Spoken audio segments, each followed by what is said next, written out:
₹51 राशि हमारे कलाकारों को नगद प्राप्त हुआ है।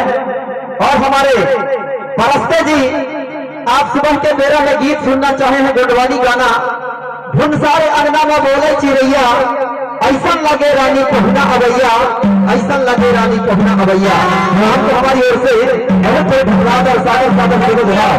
और इसी कड़ी पर हमारे परस्ते जी सुबह के बेरा में यह शांतवाना श्रीभागिनी देव पूरे रात ने कहा है, अरे जिंदगी के रान बसेरे में ना जाने कितना दिन रहना है।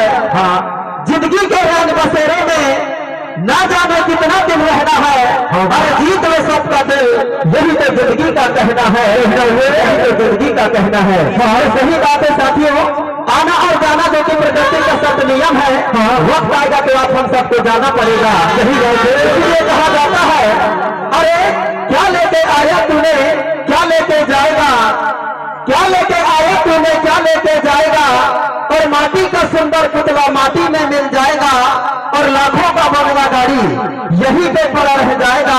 माना कि सिकंदर के हौसले तो आली थे, जब उन्होंने इस दुनिया से गया था उसके दोनों हाथ खाली थे, उसके दोनों हाथ खाली थे।